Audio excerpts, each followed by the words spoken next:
നിങ്ങളുടെ CV powerful ആണോ?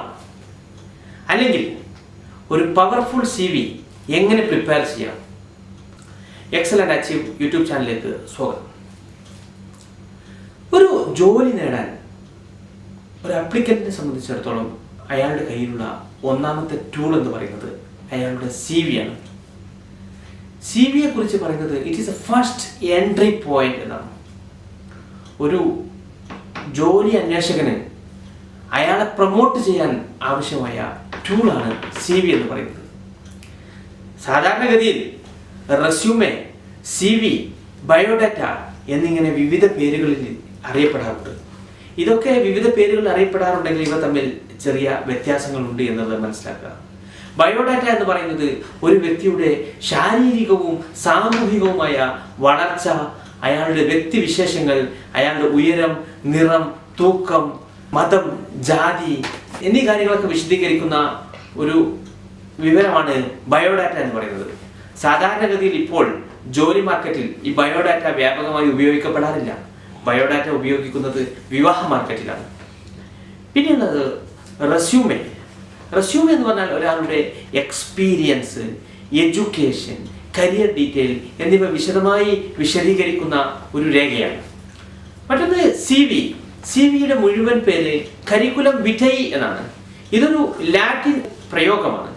ഇതിന്റെ അർത്ഥം 1 or 2 പേജ്, 1 or 2 പേജുകളിൽ ഒരാളുടെ എക്സ്പീരിയൻസിന്റെയും എഡ്യൂക്കേഷന്റെയും കരിയറിന്റെയും സമ്മറി വിശദീകരിക്കുന്ന ഒരു ഡോക്യുമെന്റ് ആണ് CV എന്ന് പറയുന്നത്.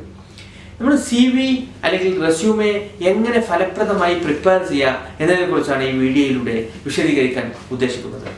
CV പ്രിപ്പയർ ചെയ്യുമ്പോൾ ശ്രദ്ധിക്കേണ്ടുന്ന ചില കാര്യങ്ങൾ ആദ്യം പറയാം. നമ്മൾ സാധാരണഗതി പലരും ചെയ്യാറുള്ളത് ഒരു CV പ്രിപ്പയർ ചെയ്ത് എല്ലാ ജോബ് ആപ്ലിക്കേഷനും എല്ലാ ജോബ് പോർട്ടലിലേക്കും എല്ലാ എംപ്ലോയർക്കും അതേ CV അയച്ചു കൊടുക്കുന്ന ഒരു രീതിയാണ്. ഇത് ആദ്യമായി നമ്മൾ മാറ്റേണ്ടതുണ്ട്. ഏത് ജോലിക്കാണോ അപേക്ഷിക്കുന്നത് ആ ജോലിക്ക് അനുഗുണമായ രീതിയിൽ കസ്റ്റമൈസ് ചെയ്ത CV വേണം നമ്മൾ അയക്കാൻ. അത് പറയാൻ കാരണം, ഇപ്പോൾ ജോബ് പോർട്ടലുകളിലാണെങ്കിലും അല്ലെങ്കിൽ ഏതെങ്കിലും കമ്പനികളിൽ അപേക്ഷിക്കുമ്പോഴാണെങ്കിലും ATS എന്ന് പറയുന്ന ആപ്ലിക്കന്റ് ട്രാക്കിംഗ് സിസ്റ്റം എന്ന് പറയുന്ന ഒരു സോഫ്റ്റ്വെയറിന്റെ സഹായത്തോടു കൂടിയാണ് CVകൾ സോർട്ട് ചെയ്യുന്നത്. കാരണം ഒരു ജോലി വേക്കൻസിക്ക് പോലും ആയിരക്കണക്കിന് CVകളാണ് അയക്കപ്പെടുന്നത്. ഈ CVകളിൽ നിന്ന് സെലക്ട് ചെയ്യാനുള്ള സൗകര്യത്തിന് വേണ്ടി ATS എന്ന് പറയുന്ന ആപ്ലിക്കന്റ് ട്രാക്കിംഗ് സിസ്റ്റം എന്ന് പറയുന്ന സോഫ്റ്റ്വെയർ ആണ് ഉപയോഗിക്കുന്നത്. ഈ സോഫ്റ്റ്വെയർ നമ്മുടെ CV സെലക്ട് ചെയ്യണമെങ്കിൽ ആ ജോബ് ഡിസ്ക്രിപ്ഷൻ അനുഗുണമായ കീവേഡ്സ് നമ്മുടെ CVയിൽ ഉണ്ടോ എന്നാണ് പരിശോധിക്കുക. അപ്പൊ അതുകൊണ്ട് തന്നെ നമുക്ക് ഏത് ജോലിക്കാണോ അപേക്ഷിക്കുന്നത് ആ ജോലിയുമായി ബന്ധപ്പെട്ട കീവേഡ്സ് അപ്രോപ്രിയേറ്റ് ആയി നമ്മുടെ CVയിൽ ഉപയോഗിക്കപ്പെടുകയാണെങ്കിൽ മാത്രമേ, അതല്ലെങ്കിൽ അതുമായി ബന്ധപ്പെട്ട ടൈറ്റിലുകൾ നമ്മുടെ CVയിൽ ഉപയോഗിക്കപ്പെടുകയാണെങ്കിൽ മാത്രമേ നമ്മുടെ CV സെലക്ട് ചെയ്യപ്പെടുകയുള്ളൂ. ഞാൻ ഒരു CV തന്നെ എല്ലാ ജോലിക്കും തയ്യാറാക്കി അയക്കുകയാണെങ്കിൽ ആ ആപ്ലിക്കന്റ് ട്രാക്കിംഗ് സിസ്റ്റത്തിൽ പെടാനും നമ്മുടെ CV സെലക്ട് ചെയ്യപ്പെടാനുള്ള സാധ്യത കുറവായിരിക്കും. അതുകൊണ്ടാണ് ഓരോ ജോലിക്കും പ്രത്യേകമായി CV കസ്റ്റമൈസ് ചെയ്ത് പ്രത്യേകം പ്രിപ്പയർ ചെയ്യണം എന്ന് പറയാനുള്ള കാരണം. നമ്മുടെ CV ഒരു എംപ്ലോയറുടെ കയ്യിൽ, HR മാനേജറുടെ കയ്യിലോ അല്ലെങ്കിൽ ഒരു എംപ്ലോയ്മെന്റ് ഓഫീസറുടെ കയ്യിലോ കിട്ടിക്കഴിഞ്ഞാൽ അത് അദ്ദേഹം വെറും 6 സെക്കൻഡ് കൊണ്ട് അദ്ദേഹം തീരുമാനിക്കുമെന്നാണ് പറയുന്നത്. ഈ CV ഇഗ്നോർ ചെയ്യണോ, ഈ CV കൺസിഡർ ചെയ്യണോ എന്ന് തീരുമാനിക്കും. അതുകൊണ്ട് തന്നെ വെറും 6 സെക്കൻഡിനുള്ളിൽ എംപ്ലോയറുടെ അല്ലെങ്കിൽ നമ്മുടെ CV റിവ്യൂ ചെയ്യുന്ന HR ഡിപ്പാർട്ട്മെന്റിന്റെ കയ്യിലൂടെ പാസ് ചെയ്യുമ്പോൾ 6 സെക്കൻഡിനുള്ളിൽ നമ്മുടെ CV അയാളുടെ അറ്റൻഷൻ ക്യാച്ച് ചെയ്യുന്ന വിധത്തിൽ നമ്മൾ ഡിസൈൻ ചെയ്യേണ്ടതുണ്ട്. ആ രീതിയിൽ വേണം CV പ്രിപ്പയർ ചെയ്യാൻ. CV അല്ലെങ്കിൽ റെസ്യൂമെ എന്ന് പറയുന്നത് നമ്മുടെ സെൽഫ് മാർക്കറ്റിംഗ് ടൂളാണ്. അത് നമ്മുടെ സ്കില്ലുകൾ സെല്ല് ചെയ്യാൻ ഉപയോഗിക്കുന്ന ഒരു ടൂളാണ്. ഒരു CV കാണുന്നതോടുകൂടി എംപ്ലോയർക്ക് ആ പർട്ടിക്കുലർ ആപ്ലിക്കന്റിൽ ഒരു താല്പര്യം ജനിക്കണം. ഈ ആപ്ലിക്കന്റുമായി സംസാരിക്കണം, ഈ ആപ്ലിക്കന്റ് റിക്രൂട്ട്മെന്റിന് കൺസിഡർ ചെയ്യുന്നതിനെ കുറിച്ചൊക്കെ അദ്ദേഹം ചിന്തിക്കേണ്ടതുണ്ട്. CV വ്യത്യസ്തമായിരിക്കണം. 100 കണക്കിന് CVകൾ വരുന്നതിനിടയ്ക്ക് നമ്മുടെ CV വ്യത്യസ്തമായിരിക്കേണ്ടതുണ്ട്. അതിന് വേണ്ട രീതിയിൽ വേണം നമ്മൾ CV ഡിസൈൻ ചെയ്യാൻ വേണ്ടിയിട്ട്. നമുക്കറിയാം, ഒരു ജോബിൽ തന്നെ 100 കണക്കിന് 1000 ആപ്ലിക്കൻസ് അപേക്ഷിക്കുന്ന കാലമാണ്. അപ്പോൾ നമ്മുടെ CV വ്യത്യസ്തമായി ആ എംപ്ലോയർക്ക് അതിലൊരു താല്പര്യം ഉണ്ടാകുന്ന രീതിയിൽ വേണം നമ്മുടെ CV നമ്മൾ ഡിസൈൻ ചെയ്യാനും പ്രിപ്പയർ ചെയ്യാനും. പിന്നെ യഥാർത്ഥത്തിൽ വാട്ട് യു ആർ, നാം എന്താണ് എന്ന് CV കാണുന്നതോടുകൂടി മനസ്സിലാക്കുന്ന വിധത്തിൽ വേണം CVയെ നമ്മൾ ഡ്രാഫ്റ്റ് ചെയ്യാൻ. നമുക്ക് ഒരു CV പ്രിപ്പയർ ചെയ്യാൻ സ്വീകരിക്കാവുന്ന ഒരു രീതി എന്ന് പറയുന്നത് ഇൻവേർട്ടഡ് പിരമിഡ് സ്റ്റൈലാണ്. എന്താണ് inverted pyramid style? Inverted pyramid സ്റ്റൈലിൽ ഏറ്റവും പ്രധാനപ്പെട്ട വിവരങ്ങളായിരിക്കും മുകൾ ഭാഗത്ത്, പെട്ടെന്ന് ശ്രദ്ധിക്കപ്പെടുന്ന ഭാഗത്ത് കാണിക്കുന്നത്. പിന്നുള്ളത് അഡീഷണൽ ഫാക്ട്സ്, കൂടുതൽ വിവരങ്ങൾ അതുമായി ബന്ധപ്പെട്ട കൂടുതൽ അതിനെ സപ്പോർട്ട് ചെയ്യാൻ ആവശ്യമായ വിവരങ്ങളായിരിക്കും അതിന് തൊട്ട് താഴെ വരിക. അതിൻ്റെ ഏറ്റവും താഴെയാണ് ലീസ്റ്റ് ഇമ്പോർട്ടൻ്റ് ആയ പ്രാധാന്യം കുറഞ്ഞിട്ടുള്ള ഭാഗങ്ങൾ കാണിക്കുക. ആ രീതിയിൽ ഒരു ഇൻവേർട്ടഡ് പിരമിഡ് രീതിയാണ് CV നിർമ്മിക്കാൻ പ്രിപ്പയർ ചെയ്യാൻ വേണ്ടി ഉപയോഗിക്കാവുന്ന ഒരു രീതി. പവർഫുൾ റെസ്യൂമേ ആണെങ്കിൽ, ഒരു പവർഫുൾ CV ആണെങ്കിൽ അതിന് വേണ്ടത് it should have A visual appeal. അതൊരു ദൃശ്യഭംഗി, അത് കാണുന്ന സമയത്ത് തന്നെ വായിക്കുന്നവരെ ആകർഷിക്കുന്ന ഒരു രീതി വേണം. അത് കണ്ടാൽ തന്നെ ഒന്ന് വായിക്കാൻ തോന്നുന്ന വിധത്തിലായിരിക്കണം ഒരു CV പ്രിപ്പയർ ചെയ്യേണ്ടത്.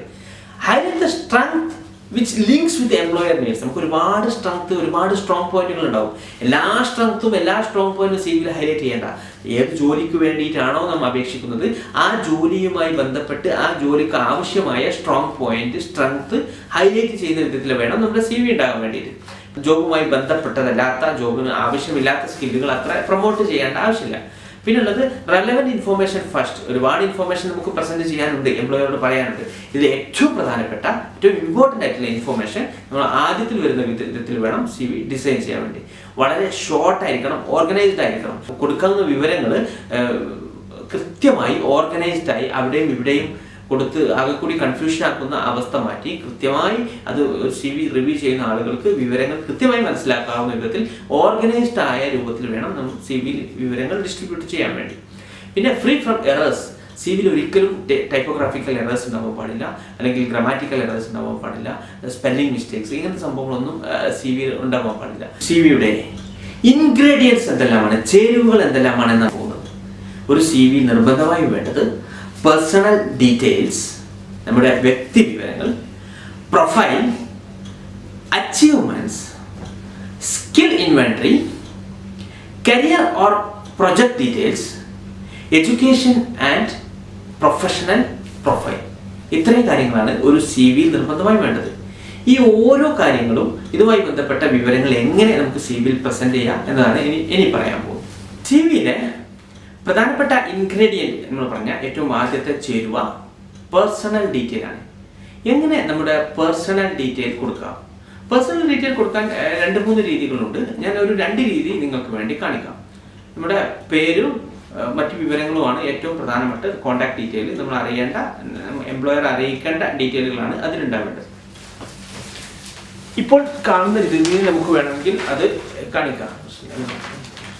നമ്മുടെ പേര്, ഫസ്റ്റ് നെയിം, ലാസ്റ്റ് നെയിം, പിന്നെ എന്ത് പ്രൊഫഷന് വേണ്ടിയിട്ടാണ് നമ്മൾ ട്രൈ ചെയ്യുന്നത്, നമ്മുടെ ഏത് ജോലിക്ക് വേണ്ടിയിട്ടാണോ അപേക്ഷിക്കുന്നത് അത് കാണിക്കാം. ഇനി അടുത്തത് ഒബ്ജക്റ്റീവ് അല്ലെങ്കിൽ പ്രൊഫൈൽ. സാധാരണഗതിയിൽ പലരുടെയും CV എടുത്ത് പരിശോധിച്ച് നോക്കിയാൽ കാണുന്ന ഒരു സംഗതി, ഒരു പ്രവണത എന്ന് പറയുന്നത് ഒബ്ജക്റ്റീവ് ഡിക്ഷണറിയിൽ നിന്ന് കുറേ വാക്കുകൾ കടമെടുത്ത് എഴുതുന്ന രീതി, അതല്ലെങ്കിൽ ഏതെങ്കിലും ഫ്രണ്ടിൻ്റെ CV കോപ്പി ചെയ്യുന്ന ഒരു രീതി. യഥാർത്ഥത്തിൽ ഇതൊന്നും ഒരു ശരിയായ രീതിയല്ല പ്രൊഫൈൽ കൊടുക്കാൻ വേണ്ടി. ഒബ്ജക്റ്റീവ് അല്ലെങ്കിൽ പ്രൊഫൈൽ കൊടുക്കുന്നത്, പ്രൊഫൈൽ എന്ന് പറയുന്ന ഡിക്ഷണറിയിൽ നിന്ന് നോക്കി ഇതുപോലെ ഇപ്പോൾ കാണുന്ന പോലെ to explore my potential and acquire skills എന്നൊക്കെ പറഞ്ഞ് ഏകദേശം എല്ലാ CVയിലും ഒരേപോലെ കാണുന്ന ഒരു രീതിയാണ്. ഇത് നമുക്ക് മാറ്റിയിട്ട് കൃത്യമായി വാട്ട് യു ആർ, നിങ്ങൾ എന്താണ് എന്ന് കൃത്യമായി പറയുന്ന ഒരു രീതിയാണ് നമ്മുടെ പ്രൊഫൈലായിട്ട് കൊടുക്കേണ്ടത്. ഇപ്പോൾ കാണുന്ന വിധത്തിൽ technology analyst with over 6 years experience in IT manager, വളരെ ക്ലിയറായി എന്താണ് ഇത്രയും കാലം ചെയ്തത്, ഇനി എന്താണ് നമ്മൾ ഓഫർ ചെയ്യുന്നത്, ഇതാണ് പ്രൊഫൈൽ വേണ്ടത്. പിന്നെ ഒബ്ജക്റ്റീവ് അല്ലെങ്കിൽ പ്രൊഫൈൽ, ഒരു എക്സ്പീരിയൻസ്ഡ് ആയിട്ടുള്ള ഒരു കാൻഡിഡേറ്റ് പ്രൊഫൈൽ കൊടുക്കുകയാണ് ഏറ്റവും അഡ്വാൻറ്റേജ് ആയിട്ടുള്ള, ഏറ്റവും അഡ്വൈസബിൾ ആയിട്ടുള്ള ഒരു രീതി. എന്നാൽ ഒരു ആള് ഒരു ഫീൽഡിൽ നിന്ന് മാറി മറ്റൊരു ഫീൽഡിലേക്ക് ജോബ് ചേഞ്ചിന് വേണ്ടി ട്രൈ ചെയ്യുന്ന ആളാണെങ്കിൽ അദ്ദേഹത്തിന് ഒബ്ജക്റ്റീവ് കൊടുക്കുക. ഒരു ഫ്രഷറിനെ സംബന്ധിച്ചിടത്തോളം അയാൾക്ക് അയാളുടെ CVയിൽ ഒബ്ജക്റ്റീവ് കൊടുക്കാം.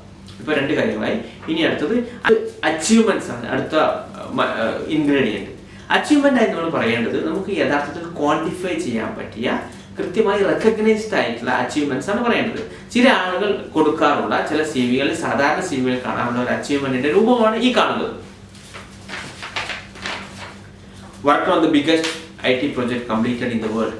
ഒട്ടും ക്വാണ്ടിഫൈ ചെയ്യാൻ പറ്റാത്ത, യാഥാർത്ഥ്യ ബോധത്തോടെ ഉള്ളതല്ലാത്ത ചില കാര്യങ്ങളാണ് അച്ചീവ്മെന്റ് ആയിട്ട് കൊടുത്തത്. അങ്ങനെ ഒരിക്കലും നമ്മൾ കൊടുക്കാൻ പാടില്ല. അച്ചീവ്മെന്റ് കൃത്യമായിട്ട് നമുക്ക് ക്വാണ്ടിഫൈ ചെയ്യാൻ പറ്റിയ വിധത്തിൽ വേണം അത് കൊടുക്കാൻ.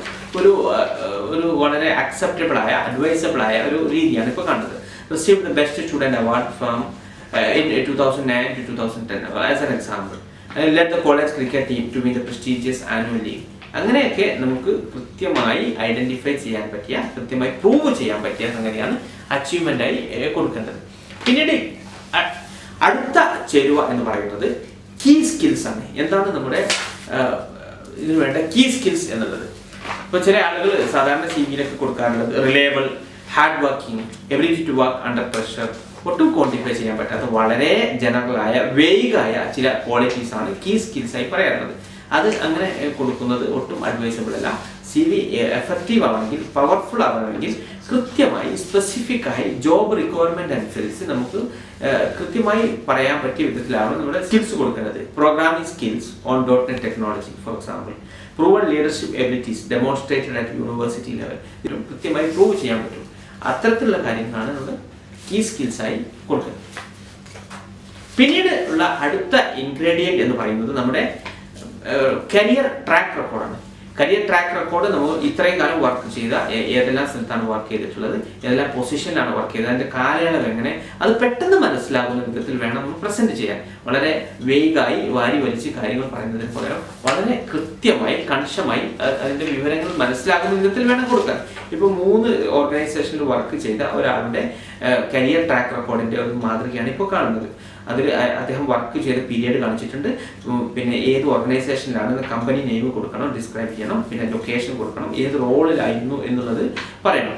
ഈ സമയത്ത് പിന്നീട് പറയേണ്ട ഒരു കാര്യം എന്ന് പറയുന്നത് ഓരോ സ്ഥലത്തും വർക്ക് ചെയ്ത സമയത്ത് എന്തെല്ലാം രീതിയിലായിരുന്നു, എന്തെല്ലാം വർക്കായിരുന്നു ചെയ്തിട്ടുണ്ടായിരുന്നത്, ടൈപ്പ് ഓഫ് ജോബ് എന്തായിരുന്നു, ആർക്കായിരുന്നു റിപ്പോർട്ട് ചെയ്തിട്ടുണ്ടായിരുന്നത്, അച്ചീവ്മെന്റ്സ് എന്തെല്ലാം, ഈ കാര്യങ്ങളെല്ലാം അതിലുണ്ടാവണം. ഒരു എക്സാമ്പിൾ ആണ് കൊടുത്തത്. ഇത് ടെക്നോളജി അനലിസ്റ്റ്, ഒരു IT കമ്പനിയുടെ പേര്, IT കമ്പനിയിൽ ബാംഗ്ലൂർ, ഇന്ത്യ, ആർക്കാരും റിപ്പോർട്ട് ചെയ്യാറുണ്ടായിരുന്നു, reporting to manager is projects and ഈ സമയത്ത് റെസ്പോൺസിബിൾ ആയിട്ടുള്ള കാര്യങ്ങൾ മെൻഷൻ ചെയ്യുക. പിന്നെ അച്ചീവ്മെന്റ്സ് എന്തെല്ലാം ഉള്ളത് എന്നുള്ളത് കൃത്യമായിട്ട് മെൻഷൻ ചെയ്യുക. അതാണ് കരിയർ റെക്കോർഡിന് വേണ്ടത്. പിന്നെ അവസാനത്തത് എഡ്യൂക്കേഷണൽ പ്രൊഫൈലാണ്. നമ്മുടെ എഡ്യൂക്കേഷൻ ക്വാളിഫിക്കേഷൻ കൃത്യമായി പറയേണ്ടത്. എന്തെല്ലാമാണ് എഡ്യൂക്കേഷൻ ക്വാളിഫിക്കേഷൻ? ഇപ്പോൾ കാണുന്നുണ്ട് എഡ്യൂക്കേഷൻ ക്വാളിഫിക്കേഷൻ്റെ ഡിസ്ക്രിപ്ഷൻ എങ്ങനെ കൊടുക്കുക. BTech in electrical and electronics from government engineering college Thrissur 2003, അത് ഒരു വിവരം കൊടുത്തിട്ടുണ്ട്. പിന്നെ എക്സ്ട്രാ സർട്ടിഫിക്കേഷൻ, പിന്നെ ഒരു പർട്ടിക്കുലർ ഇൻസ്റ്റിറ്റ്യൂട്ടിൽ നിന്ന് CCNA സർട്ടിഫിക്കേഷൻ കഴിഞ്ഞിട്ട്, പിന്നെ പേഴ്സണൽ ഡീറ്റെയിൽസ്, നമ്മുടെ date of birth, passport details, അല്ലെങ്കിൽ ഡ്രൈവിംഗ് ലൈസൻസ്, ഇത്തരം കാര്യങ്ങളൊക്കെ നമുക്ക് പേഴ്സണൽ ഡീറ്റെയിൽ ആയിട്ട് മെൻഷൻ ചെയ്യാം. സുഹൃത്തുക്കളെ, ഇത്രയും നേരം നമ്മൾ വിശദീകരിച്ചത് CVയുടെ റെസ്യൂമയുടെ പ്രാധാന്യം എന്താണ്, ഇമ്പോർട്ടൻസ് എന്താണ്, എന്തിനാണ് ഒരു പവർഫുൾ റെസ്യൂമെ പ്രിപ്പയർ ചെയ്യുന്നത്, എന്തിനാണ്, എങ്ങനെ പ്രിപ്പയർ ചെയ്യുക, ഒരു പവർഫുൾ റെസ്യൂമയുടെ ഇൻഗ്രീഡിയൻസ് എന്തെല്ലാമാണ്, ഇത്തരം കാര്യങ്ങളാണ് വിശദീകരിച്ചത്. ഇനി CVയുമായി ബന്ധപ്പെട്ട കുറെ കൂടി കാര്യങ്ങൾ നിങ്ങളുമായി പങ്കുവെക്കാൻ ഉദ്ദേശിക്കുന്നുണ്ട്. അത് മറ്റൊരു വീഡിയോയിൽ ഉടനെ തന്നെ വരുന്നതായിരിക്കും. ഈ വിവരങ്ങൾ പ്രയോജനപ്പെട്ടുവെങ്കിൽ നിങ്ങൾ നമ്മുടെ excellent achieve YouTube channel subscribe ചെയ്യാൻ മറക്കരുത്. ഇനി മറ്റൊരു വീഡിയോയുമായി ഉടനെ തന്നെ നിങ്ങളുമായി കണ്ടുമുട്ടാം.